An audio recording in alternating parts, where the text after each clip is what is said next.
Fatahillah terlahir dengan nama Fadilah atau Maulana Fadilah pada 1471 dari Ibu Syarifah Siti Musalimah binti Maulana Ishaq, dan ayah, Maulana Mahdar Ibrahim Patakan bin Abdul Ghafur. Beliau mempunyai 3 orang istri diantaranya, Tun Sirah binti Hang Tuah dan dikarunia putra, Maulana Abdullah Ratu Mas Nyawa binti Sultan Trenggana dan dikarunia putra, Kiai Mas Abdul Aziz Ratu Winohan binti Raden Patah dan dikaruniai putra, Ratu Ayu Wanguran Ratu Wanawati Raras Ratu Nyawa Pangeran Agung Ratu Sewu Ratu Agung. Menurut Saleh Danasasmita, seorang sejarawan Sunda, Fatahillah masih berkerabat dengan Wali Songo karena kakek buyutnya, Barakat Zainal Alam, adalah adik dari Ali Nurul Alam, kakek Sunan Gunung Jati, dan adik dari Ibrahim Asmorokondi, ayah Sunan Ampel, yang semuanya adalah putra-putra Syekh Maulana Akbar dari Gujarat, India. Nabi Muhammad Rasulullah Sayyidah Fatimah Az-Zahra Ali bin Abi Thalib Al-Imam Al-Husain Al-Imam Ali Zainal Abidin Al-Imam Muhammad Al-Bakir Al-Imam Jafar Sadiq Al-Imam Ali Al-Uraidi Al-Imam Muhammad An-Nakib Al-Imam Isa Ar-Rumi Al-Imam Ahmad Al-Muhajir As-Sayyid Ubaidillah As-Sayyid Alwi As-Sayyid Muhammad As-Sayyid Alwi As-Sayyid Ali Hali Kasam As-Sayyid Muhammad Sahib Mirbat As-Sayyid Alwi Amil Faqih As-Sayyid Abdul Malik Asmat Khan As-Sayyid Abdullah As-Sayyid Ahmad Jalaluddin As-Sayyid Husain Jamaluddin Al-Akbar Syekh Jumadil Kubro Zainul Alam Barokat As-Sayyid Barakat Zainul Alam As-Sayyid Abdul Ghafur As-Sayyid Mahdar Ibrahim Maulana Fatlullah Fatahillah wafat pada tahun 1570 dan dimakamkan di Komplek Pemakaman Makam Sunan Gunung Jati terletak di Gunung Sembung, masuk Desa Astana, Kecamatan Cirebon Utara, Kabupaten Cirebon. Beliau dibesarkan dan dididik oleh ayahanda Maulana Mahdar Ibrahim Patakan. Guru-guru Fatahillah Maulana Mahdar Ibrahim Sunan Kalijaga Sunan Gunung Jati. Anak-anak Fatahillah Maulana Abdullah Kiai Mas Abdul Aziz Ratu Ayu Wanguran Ratu Wanawati Raras Ratu Nyawa Pangeran Agung Ratu Sewu Ratu Agung. Fatahillah, atau dalam ejaan Portugis disebut Faletehan tersebut, tercatat dalam buku berjudul, Décadas da Asia, Dekade-Dekade dari Asia, karya João de Barros. Barros dalam laporan di bukunya tersebut, menyebutkan salah satu kapal brigantin armada Duarte Coelho yang terdampar di Sunda Kelapa, telah diserang oleh pasukan Islam yang dipimpin Fatahillah. Seluruh laskar Portugis di kapal tersebut, tewas terbunuh. Fatahillah dengan karomahnya, memimpin pasukan Kesultanan Demak mengusir Portugis dari pelabuhan Sunda Kelapa. Pertempuran melawan Portugis, juga pernah dilakukan Fatahillah di Malaka. Ulama besar dan panglima perang yang tangguh ini, dilahirkan di lingkungan Kesultanan Pasai, Aceh. Ayahnya merupakan mufti Kesultanan Pasai, yang terkenal menguasai ilmu-ilmu agama. Gelar Maulana diperoleh karena konon masih keturunan Nabi Muhammad, dari golongan Sayyid atau Syarif atau Habib. Kemampuan Fatahillah di bidang kemiliteran, hingga membuatnya menjadi panglima perang yang handal, tak lepas dari lingkungannya di Kesultanan Pasai. Sebagai anak yang terlahir di lingkungan Kesultanan Pasai, dia memperoleh pendidikan kemiliteran terutama kemiliteran laut. Kesultanan Pasai yang terletak di Selat Malaka, sangat mengandalkan armada lautnya dibanding pasukan darat. Namun demikian, sebagai anak dari ulama besar Fadilah juga memperoleh pendidikan ilmu-ilmu agama yang mumpuni.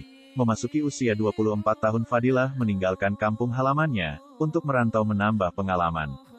Dia kemudian pergi ke Kesultanan Malaka, yang pada saat itu yang berkuasa adalah Sultan Mahmud Syah yang juga sahabat ayahnya. Sehingga Fadilah mendapat kedudukan sebagai tumenggung, dalam ekspedisi pelayarannya ke Selat Malaka. Karena karomah dan kedikdayaannya, Fadilah sempat menghalau para bajak laut yang berkeliaran di Selat Malaka. Hal ini yang membuat kagum Laksamana Hang Tuah, pemimpin tertinggi Angkatan Laut Kesultanan Malaka. Karenanya ketika Laksamana Hang Tuah lengser, kedudukan sebagai Laksamana dipercayakan kepadanya Fadilah dengan gelar, Laksamana Khoja Hasan. Kepiawaian Fadilah sungguh tidak mengecewakan. Dia mampu mengamankan Selat Malaka, sehingga perniagaan melalui jalur ini aman dan menguntungkan kerajaan. Fadilah mengabdi selama 15 tahun, tepatnya pada 1510 dia mengundurkan diri karena bermaksud kembali ke Pasai, untuk memperdalam ilmu keagamaan. Namun setelah 1 tahun mengundurkan diri, yakni pada 1511 Kesultanan Malaka diserang dan berhasil diduduki Portugis, Sultan Mahmud Syah pun terpaksa mengungsi ke Pulau Bintan. Portugis memang berbeda dengan Belanda, tidak ingin ajaran Islam makin meluas. Mereka khawatir, melalui ajaran-ajaran Islam yang mulai banyak dianut, akan tumbuh semangat persatuan antar kerajaan kecil, yang pada gilirannya akan berhimpun menjadi sebuah kekuatan besar. Untuk itu, tidak ada sebuah celah sedikit pun yang disisakan Portugis bagi upaya meluasnya hubungan antara satu kerajaan dengan kerajaan lainnya. Demikian pula terhadap kedatangan tokoh agama, seperti tokoh ulama muda Fadilah Han. Namun niat, tekad, dan semangat pemuda ini untuk mensiarkan agama Islam, tidak mengendur sedikitpun. Sebelum berangkat ke Mekah, ia sudah tahu jalinan hubungan baik antar kerajaan Samudera Pasai dan kerajaan Demak di Jawa. Ia berpikir, kelak jika tidak bisa masuk ke tanah kelahirannya usai menuntut ilmu di Mekah, ia bertekad menuju Demak. Pada masa itu hanya ada 3 kekuatan Islam yang tumbuh dan berkembang di tanah Jawa, yaitu Demak, Banten, dan Cirebon. Di wilayah utara Jawa Barat, dari pengungsiannya ini Sultan Mahmud Syah meminta bantuan ke Demak. Atas permintaan ini armada Kesultanan Demak dipimpin Pati Unus pada 1512 menyerang Portugis di Malaka. Tapi karena kurang persiapan maka kehabisan perbekalan sehingga pasukan ditarik mundur kembali ke Demak. Dalam penyerangan oleh armada Demak ini Fadilah turut bergabung. Tapi ketika armada Demak mundur, dia tidak ikut ke Demak melainkan kembali ke Pasai. Di Pasai kegagalan serangan Demak, ramai dibicarakan oleh para pejabat kesultanan maupun para ulama dan tokoh-tokoh masyarakat. Menurut mereka kegagalan serangan Demak bukan semata-mata kurangnya perbekalan saja, tetapi juga kalah dalam teknologi persenjataan. Ketika itu pasukan Demak belum memiliki meriam, serta belum memahami betul strategi perang menghadapi bangsa Eropa. Berdasarkan saran para ulama, tokoh masyarakat serta para pejabat kerajaan yang takut serangan Portugis berlanjut ke Pasai.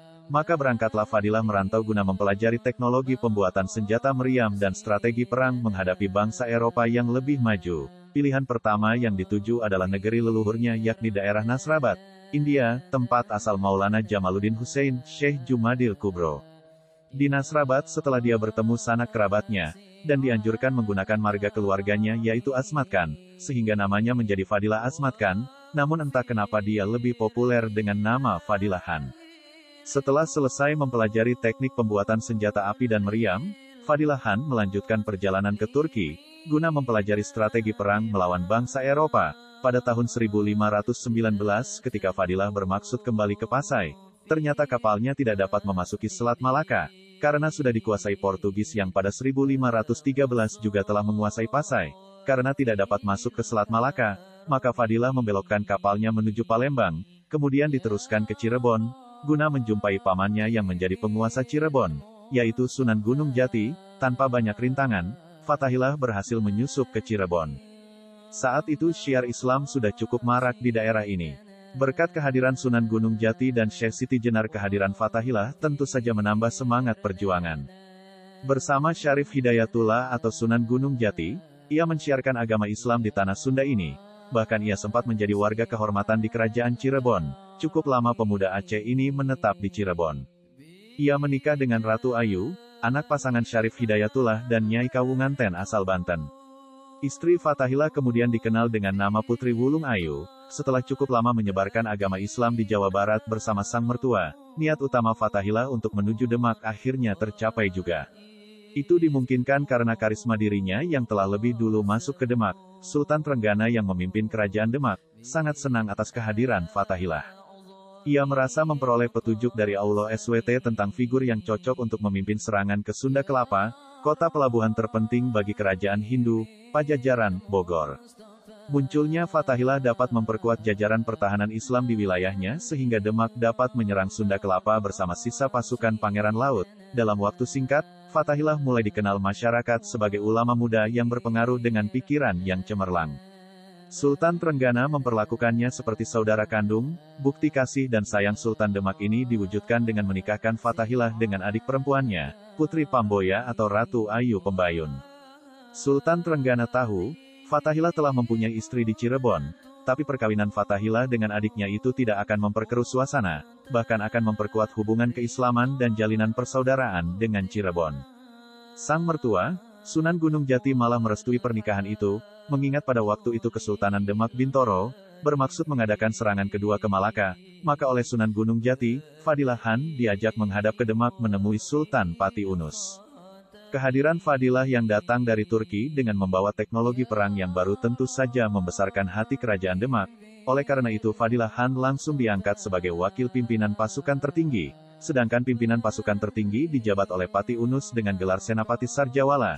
Serangan kali ini boleh dibilang besar-besaran, karena selain dipimpin oleh Sultan Demak sendiri, penyerangan ini menggunakan sekitar 400 kapal dan membawa lebih dari 10.000 prajurit gabungan 3 kerajaan, sehingga sempat membuat Portugis was-was. Kegagalan penyerangan besar-besaran ini membuat petinggi 3 kesultanan dan para wali berhitung.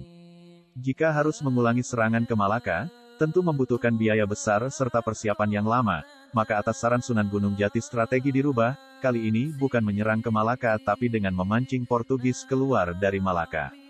Untuk itu perlu membatasi ruang gerak sekutu Portugis di Jawa, yaitu Kerajaan Pajajaran. Secara kebetulan pula, ketika itu Kerajaan Pajajaran telah mengundang Portugis untuk membuat benteng di Sunda Kelapa, yang merupakan satu-satunya pelabuhan milik Kerajaan Pajajaran yang tersisa setelah Cirebon dan Banten menjadi kerajaan Islam. Sultan Trenggana memberikan persetujuan terhadap rencana Fathahilah untuk mengusir Portugis yang bercokol di tanah Sunda atau Sunda Kelapa.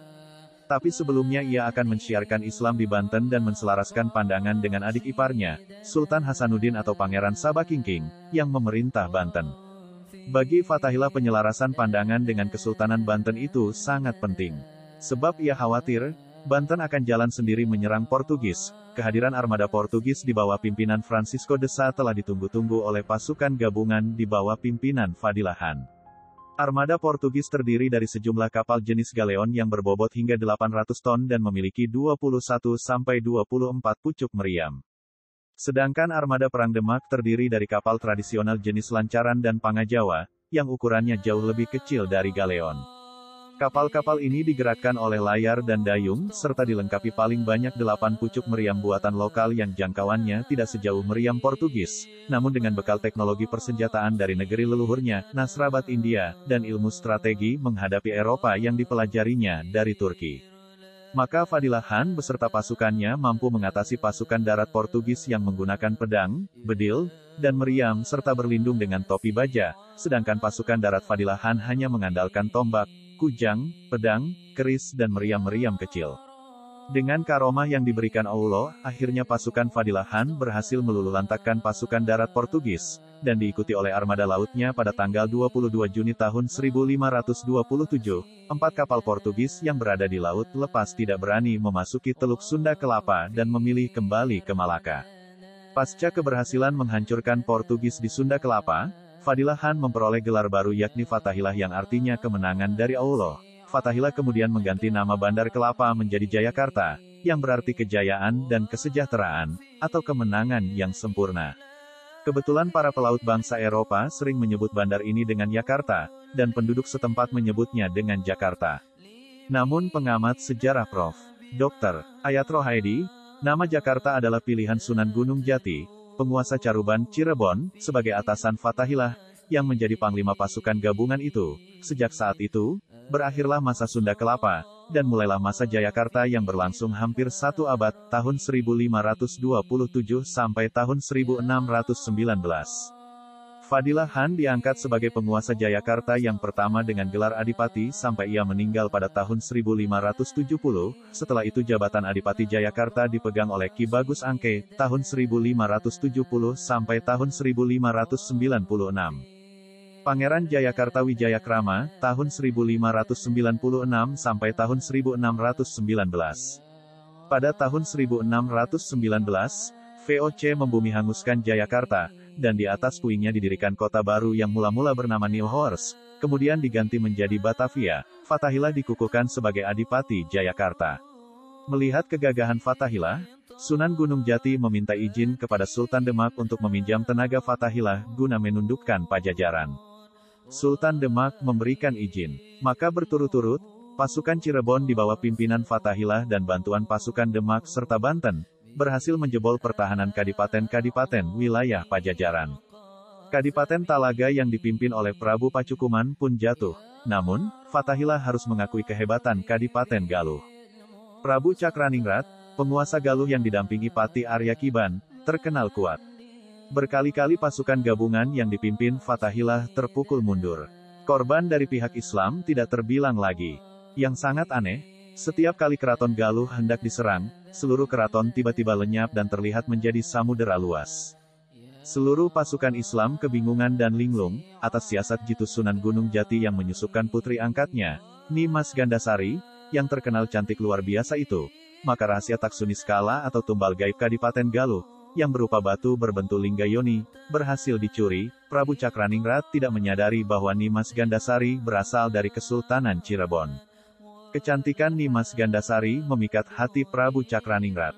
Setelah beberapa lama Nimas Gandasari mengabdi sebagai istri selir Raja Galuh, pada akhirnya dia berhasil mengorek keterangan di mana ditempatkan Taksuniskala sebagai tumbal Kadipaten Galuh berada. Begitu berhasil mengorek keterangan dari bibir Raja Galuh sendiri, Nimas Gandasari diam-diam mengambil Taksuniskala tersebut dan membawa lari.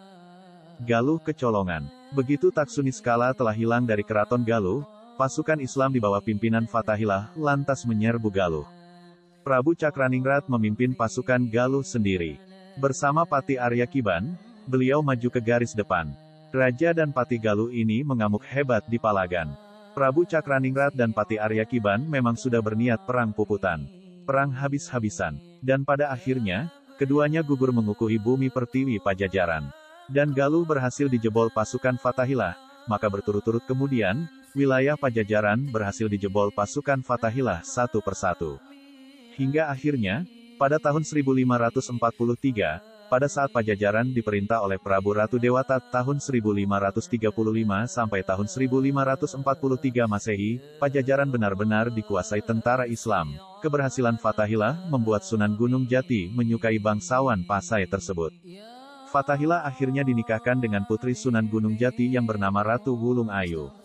Begitu Fathahilah meletakkan jabatan sebagai Adipati Jayakarta, Fathahilah pun meminta berhenti dari jabatan sebagai Senopati Demak Bintara. Jayakarta diserahkan kepada Tubagus Angke, sedangkan Fathahilah memilih tinggal di Cirebon. Fathahilah lantas dikenal dengan gelar Tubagus Pasai, namun setelah Sunan Gunung Jati menyerahkan tampuk pemerintahan Kesultanan Cirebon kepada putranya, Pangeran Muhammad Arifin pada tahun 1547 Masehi, Fathahilah atau Tubagus Pasai, diminta menjabat sebagai penasehat agung Kesultanan Cirebon mendampingi Pangeran Muhammad Arifin. Pada masa pemerintahan Fathahilah itulah, Pelabuhan Sunda Kelapa mampu menyaingi kejayaan Pelabuhan Malaka yang lebih dulu menjadi pelabuhan perantara bagi perdagangan dunia. Posisi Sunda Kelapa semakin penting dan ramai sehingga hasil bumi Pajajaran bisa lebih cepat diangkut ke Sunda Kelapa sebagai komoditas yang siap jual.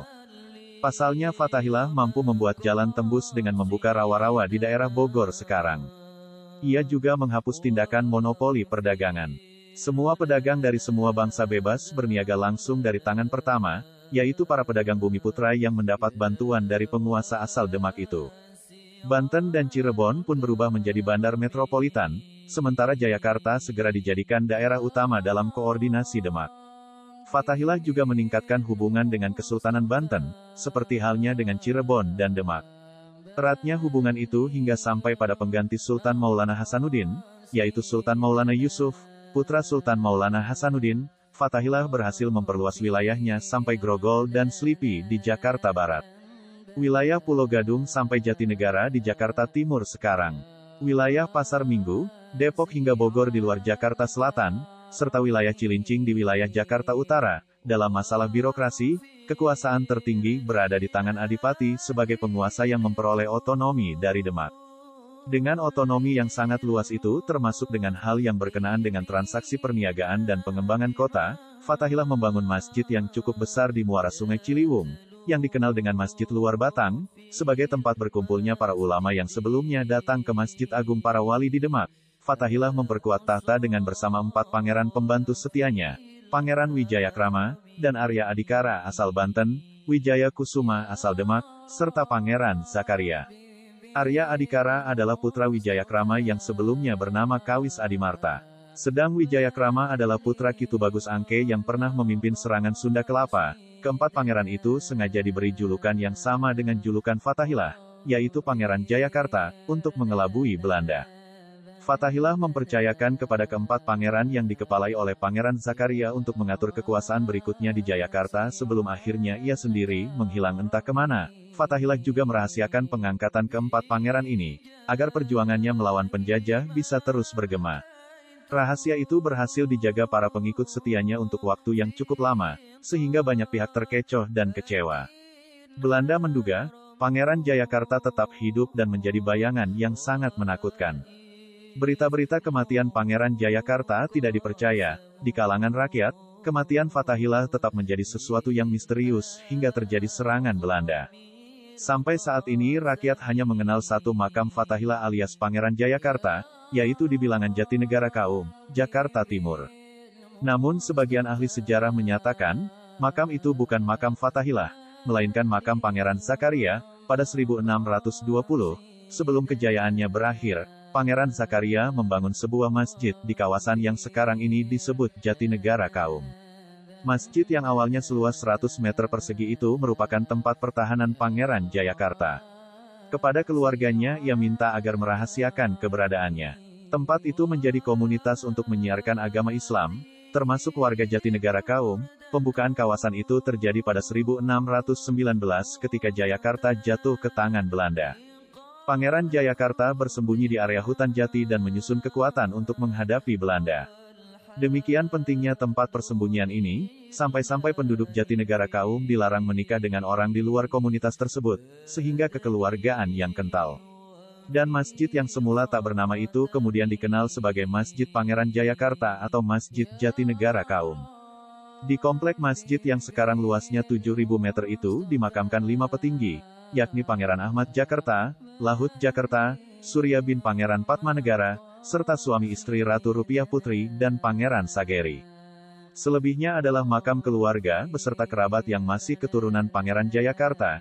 Jayakarta yang kini lebih dikenal dengan Jakarta, selalu melekat dengan kisah sejarah Fathahillah.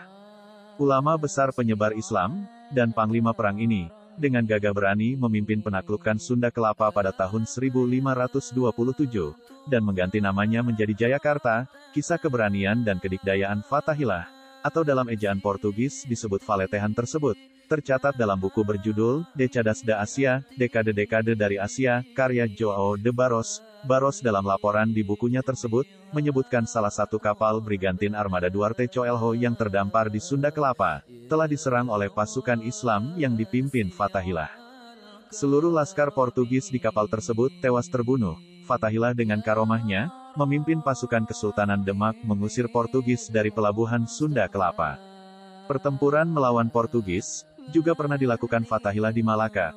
Ulama besar dan panglima perang yang tangguh ini, dilahirkan di lingkungan Kesultanan Pasai, Aceh, dengan nama Fadilah atau Maulana Fadilah pada 1471 dari Ibu Syarifah Siti Musalimah binti Maulana Ishak, dan ayah, Mahdar Ibrahim Patakan bin Abdul Ghafur. Ayahnya merupakan mufti Kesultanan Pasai, yang terkenal menguasai ilmu-ilmu agama.